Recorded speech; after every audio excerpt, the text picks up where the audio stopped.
This is Scott the Fix-It Guy. Today we're dealing with a direct drive Whirlpool washing machine that's leaking. So I'm going to remove the top by using a paint scraper to push in on the right and left hand clips that release the console. So you just want to push in and then pry up. And then you should be able to grab it and tilt it up. It's kind of hinged. And then we're going to disconnect this little modular connector for the lid switch. Just lift up on it, wiggle it out, and then take a standard head screwdriver to release the two brass clips. You're going to push in and lift up, push in on the front, and then it wedges up. Pull that out.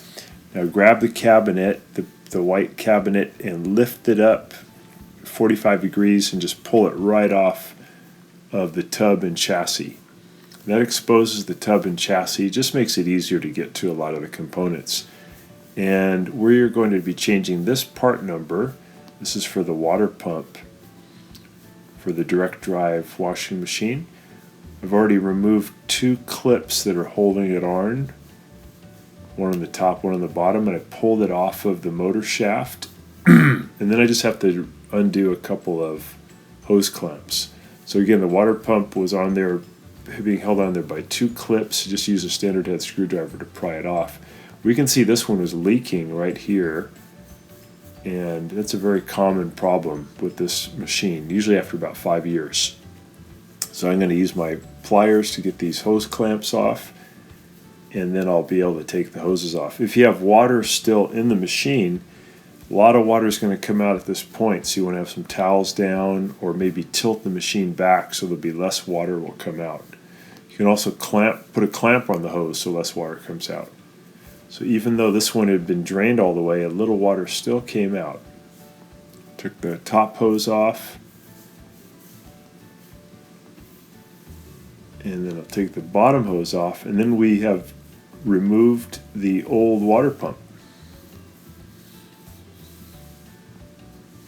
And then we have our new one. We put the hoses on.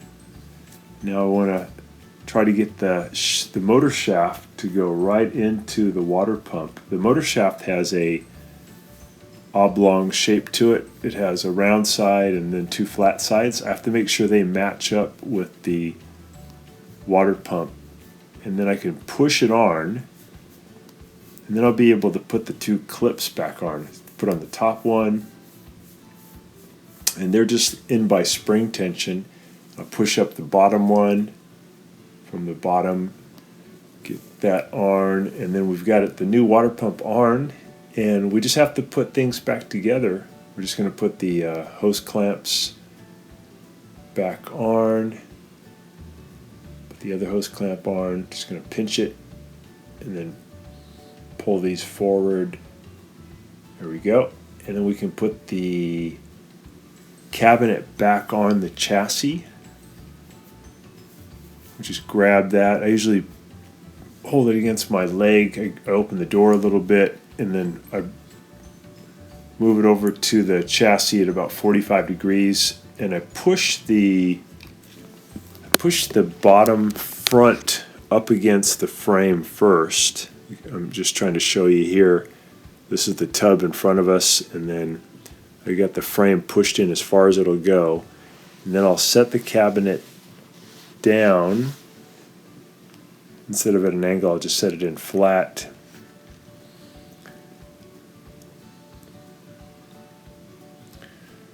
Just trying to get it straight. Set it down against the back wall, and then I have to put those clips back in, those brass clips, to hold the back panel against the cabinet. So I'll put in that first one, and then I'll push it down with my hand to lock it in. Use my thumb. Do it on the other side.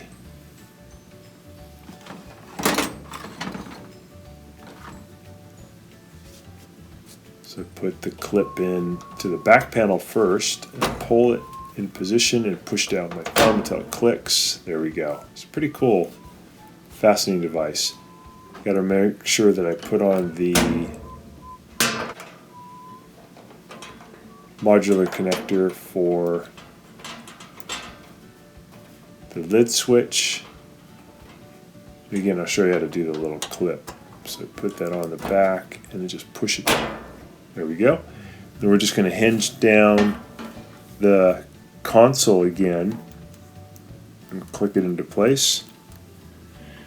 And it has little plastic legs, we call them dogs, that go into these holes. Here's the one plastic dog, this thing, it's going to go down into that first hole.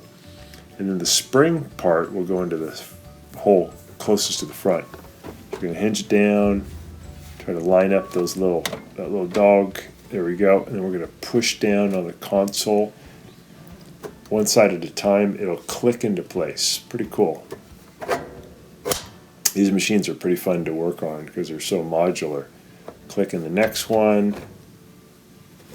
There we go. And then we'll set it and just fill it and make sure it's not leaking. Very common problem. Sometimes these machines leak underneath the tub, but most often it's just that little water pump. So back to working, no more leak. Thanks so much for watching. Please subscribe to our channel when you get a chance.